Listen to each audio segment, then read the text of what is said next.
सावन के महीने की जो अष्टमी होती है, शिव महापुराण की कथा में और देवी भागवत में वर्णन मिलता है।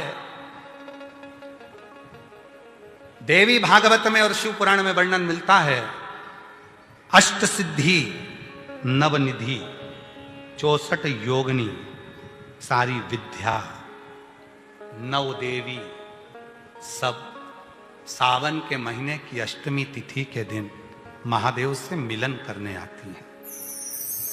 भगवान देवाधिदेव महादेव 11 रुद्र के रूप में, 12 ज्योतिर्लिंग के रूप में, सहस्त्र नामावली के रूप में शिव उनसे मिलते हैं, उनसे मिलते हैं।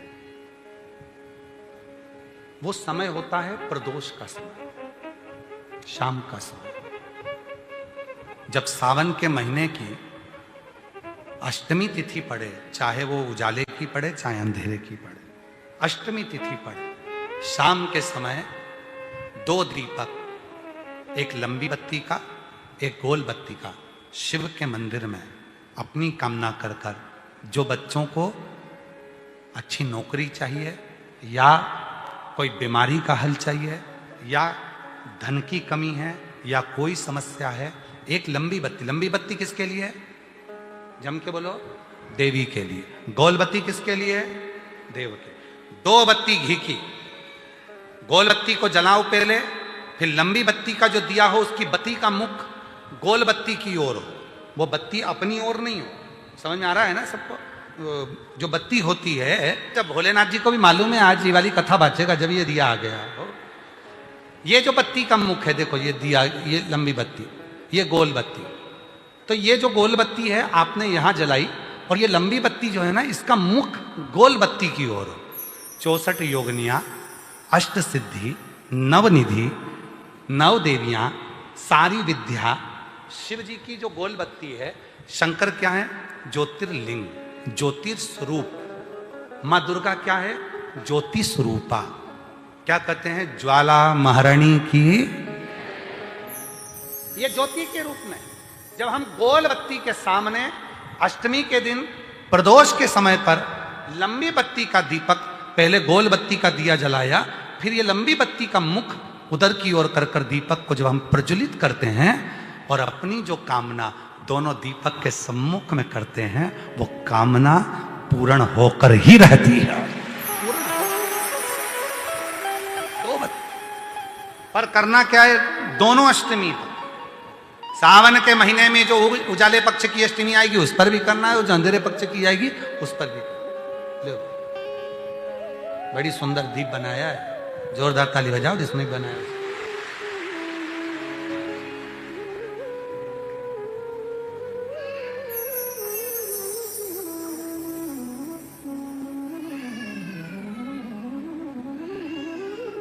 दीप उजाले पक्ष की भी अष्टमी लीजिए और अंधेरे पक्ष की भी अष्टमी लीजिए। कुछ नहीं करना, केवल प्रदोष काल में पहुंच जाओ बाबा देवाधिदेव महादेव के मंदिर में।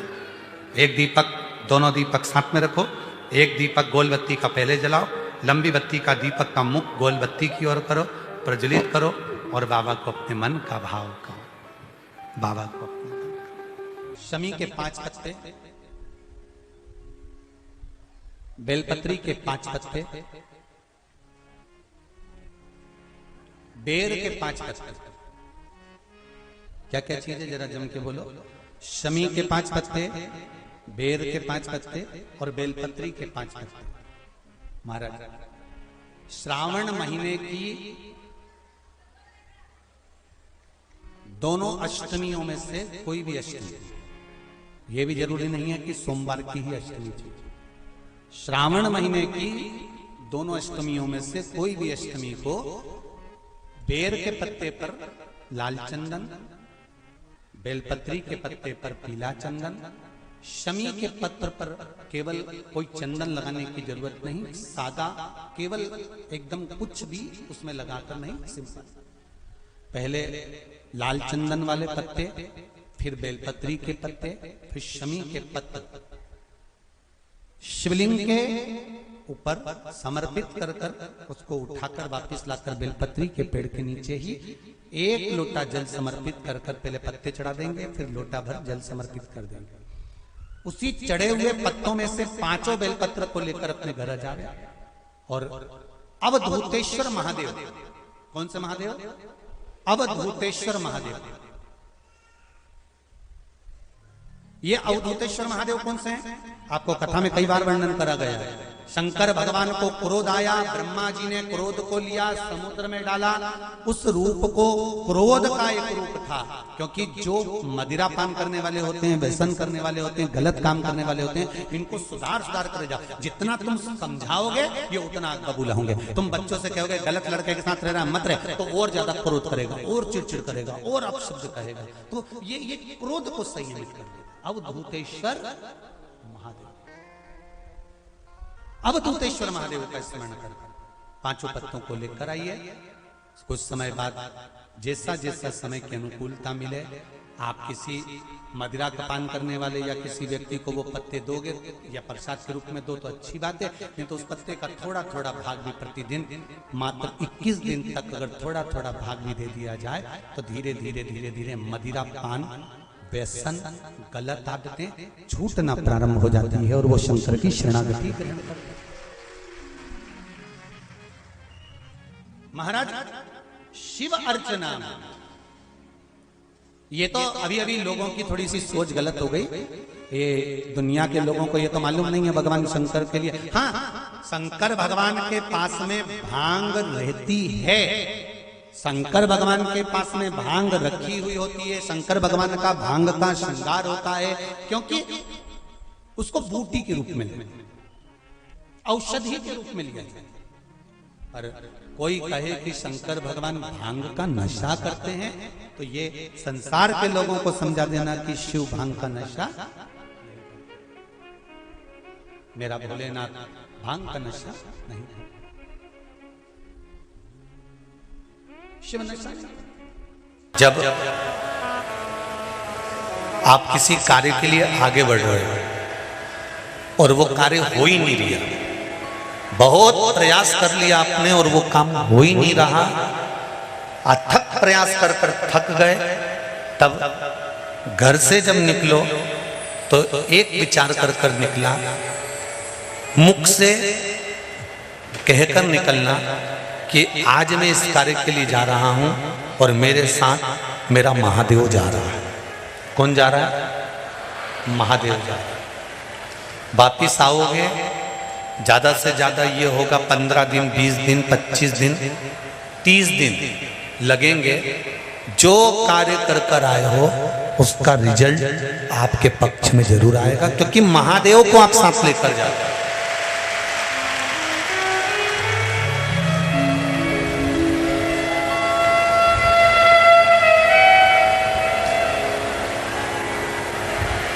अगर हमने किसी की निंदा कर दी है, हमने किसी की निंदा श्रवण कर ली, हमारे मुख से हमने अपशब्द कह दिया, हमारे मुख से हमने किसी को ताना दे दिया, हमारे मुख से हमने किसी को गाली दे दी, हमारे मुख से हमने किसी को आड़ा टेढ़ा बोल दिया, तो दिन भर में कम से कम 3 बार या तो गंगा जी का स्मरण कर लेना चाहिए, हर हर गंगे, या फिर नर्मदे हर, और अगर ये भी नहीं कर सकते तो हर हर महादेव। 3 बार मात्र स्मरण कर लेने से जीव के मस्तक का जो पाप है वो क्षीण होने लगता है। समाप्त। तीसरे नंबर पर है भोले शंकर।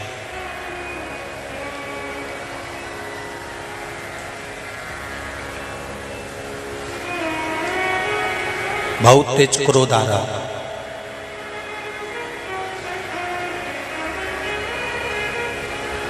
दो निर्णय पर आप बैठे हुए हो।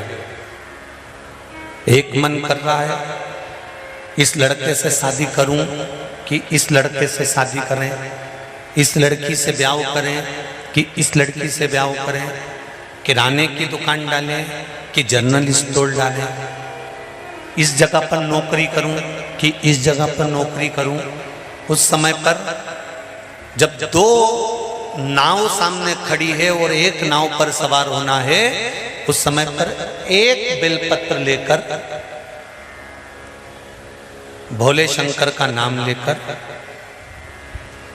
एक बेलपत्र लेकर, भोले शंकर का नाम लेकर, बेलपत्र के पेड़ के नीचे ही रखकर निर्णय ले लिया करो। वो निर्णय तुम्हारा सफल होगा, कभी भी निष्फल नहीं। एक बेलपत्र का बल कितना प्रबल है, स्कंद पुराण भी कहती है कि बेलपत्र का एक पत्ता,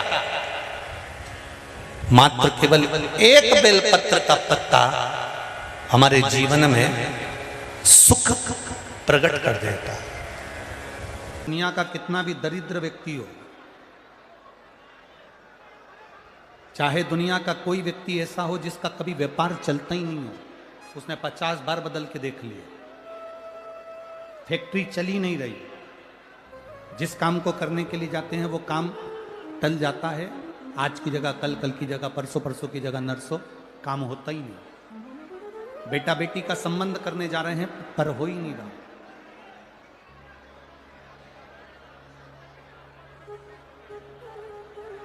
कितना भी दरिद्र से दरिद्र व्यक्ति हो, कितना भी दीन से दीन व्यक्ति हो, एक नियम वो अगर अपनी जिंदगी में बना ले, प्रदोष काल में, प्रदोष के समय पर बेलपत्री के वृक्ष के नीचे एक बार जाकर नमन करना, और प्रदोष काल में शंकर भगवान के मंदिर में दिया लगाना, ये 2 चीजें अगर वो 3 महीना भी लगातार कर ले तो उसके जीवन में कभी कोई समस्या आ ही नहीं सकती, कोई दुख आ ही नहीं सकता। एक नियम बना, जैसे जिस नारी को, जिस पुरुष को, जिस बच्चे को, जिस बड़े को चर्म रोग हो जाता है, चमड़ी सफेद पड़ने लगती है, जब चमड़ी सफेद पड़ने लगती है, चर्म रोग जैसा जब हो जाता है या चर्म रोग उसको घेरने लगता है, चमड़ी जब सफेद पड़ने लगे या चमड़ी काली पड़ने लगे, या चर्म रोग सोराइसिस जैसी बीमारी तक के लिए है हमारे।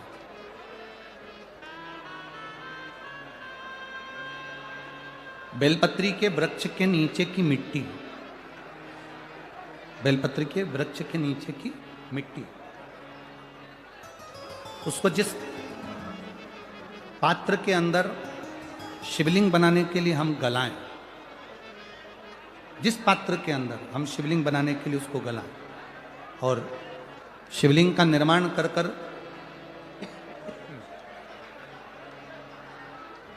हम बेलपत्री के वृक्ष के नीचे उसका पूजन करें, उसका विसर्जन करें।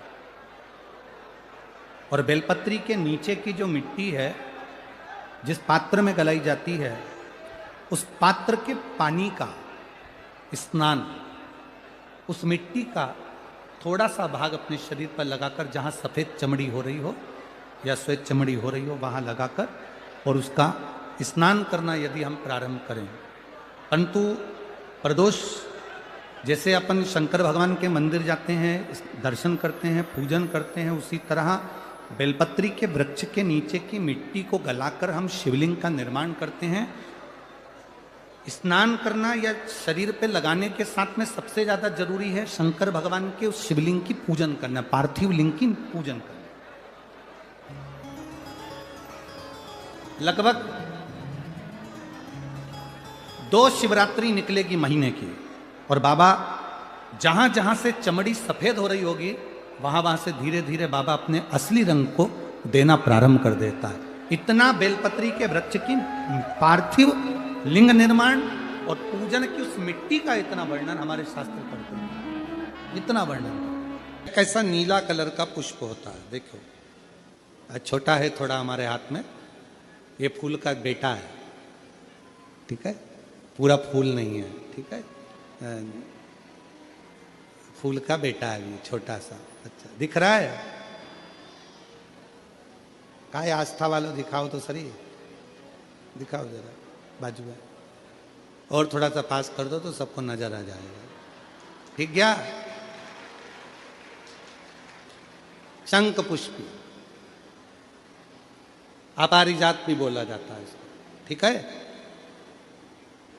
हर हर विराजो विराजो। तो एक पुष्प अपन कहते हैं, हमारे भगवान देवादिदेव महादेव को, भगवान शंकर को बड़ा प्रिय है ये पुष्प। अब किसी से पूछा जाए, आप कह रहे हो कि शंकर भगवान को ये नीला फूल, ये शंख पुष्पी भगवान शिव को इतनी प्रिय क्यों है, भगवान शंकर को इतनी प्रियता क्यों है, कोई से पूछे तो वो बताए चाहे ना बताए, पर शिव महापुराण का संवाद कर, कंठ में स्वयं मां जगत जननी ने 10 विद्या में से एक मां को याद किया, और मां तारा का एक स्वरूप मां सरस्वती के रूप में विराजमान हो गया। कंठ में रहने से विष की तपन के कारण, कंठ में रहने से विष की तपन के कारण उनका स्वरूप नीला पड़ गया। और जब उनका स्वरूप नीला पड़ गया तो भगवान देवादिदेव महादेव ने कहा, सुनो पार्वती, संसार के लोग, भूमंडल में रहने वाला यदि कोई भी मानव जिसकी विवेकता, बुद्धि, विचार, सोच, ज्ञान थोड़ा सा भी अगर उसमें कम है, तो वो नील सरस्वती का यदि आवाहन करे, मां नील सरस्वती स्तोत्र का पाठ करे, मां नील सरस्वती की स्मरण करे, तो उसकी विवेक, उसकी बुद्धि तीव्र होती है, श्रेष्ठ होती है। और सुनो पार्वती, यदि मान लो कोई नील सरस्वती का स्तोत्र का पाठ नहीं कर पाए, आराधना नहीं कर पाए, साधना नहीं कर पाए, स्मरण ना कर पाए, अगर कोई बच्चा एक शंख पुष्पी पुष्प को समर्पित कर कर जलाधारी पर, और 1 लोटा जल यदि वो समर्पित करता है, और उस जल का आचमन कोई बच्चा नित्य प्रति करता है, तो वो बच्चा धीरे धीरे विद्वत्ता धारण करता ही जाता है। जो याद करता है वो भूलता नहीं। ये मां नील सरस्वती की कथा है। 2 सरस्वती का दर्शन आपको और हमको होता है, 2 सरस्वती का स्मरण आप और हम करते हैं। एक सरस्वती जो स्वयं श्वेत वस्त्र धारण करी है, हंस पर बैठी हैं और बड़े आनंद के साथ में मां सरस्वती का सुंदर स्वरूप है। पर एक सरस्वती ऐसी हैं जो नीला उनका स्वरूप है, और नील सरस्वती के रूप में उनकी पूजन होती है, मां नील सरस्वती। महाराज,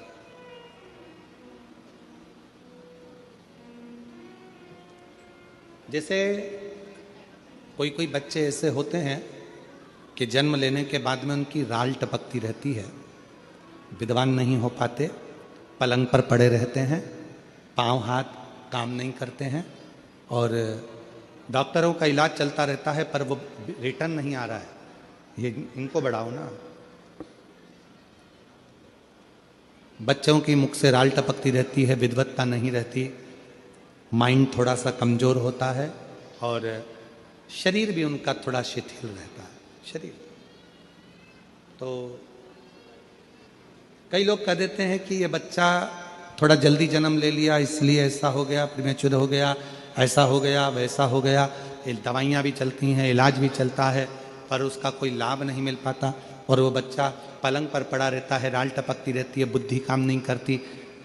छोटे छोटे, भले वो 20 साल का हो गया, पर 8-10 साल के बच्चों जैसी उसमें विवेकता होती है, बुद्धि होती है। मेरा निवेदन है उन माताओं से, थोड़ी मेहनत आपको करना पड़ेगी उस बच्चे के लिए। अष्टमी, नवमी और चतुर्दशी 3 तिथियां पकड़ कर रखना। कौन कौन सी? जम के बोलो। अष्टमी, नवमी, चतुर्दशी। ये 3 तिथियां ऐसी हैं, चतुर्दशी अमावस्या की भी और चतुर्दशी पूर्णिमा की। अष्टमी नवमी अमावस्या की भी और अष्टमी नवमी पूर्णिमा की। ये वो तिथियां हैं जिन तिथियों में मां नील सरस्वती का स्त्रोत का पाठ कर कर एक शंख पुष्पी पुष्प, एक अपारिजात का पुष्प जलाधारी पर रखकर 7 बार अगर जल का पात्र से जल चढ़ाया जाए और उसी जल को कटोरी में झेल लिया जाए, उस जल को 3 दिन तक लगातार यदि सुबह दोपहर शाम रोज उस बच्चे को देना चालू करिए, उसके हाथ पैर भी काम करना प्रारंभ करेंगे, उसकी बुद्धि भी काम करना प्रारंभ करेगी। जो वो पलंग पर पड़े पड़े राल टपकाता रहता है, उसको लोग कहते हैं कि 18 साल का हो गया और दिमाग केवल 10 साल का है, 5 साल का है, उसमें धीरे धीरे बुद्धि प्रबल होना प्रारंभ हो जाएगी और वो भी एक दिन कार्य करना प्रारंभ कर देगा। जिसको प्रीमेच्योर बच्चे भी कहते हैं। लोग कहते हैं ये बच्चा जल्दी हो गया था, ये बच्चा बीमार पड़ गया था, बचपन में इसको कोई इंजेक्शन ऐसा लग गया था, बचपन में ऐसा हो गया था, बचपन में वैसा हो गया था, गर्भाशय का जल उसके मुख में चले गया था, तो ये बच्चे की ऐसी गति हो रही है। उस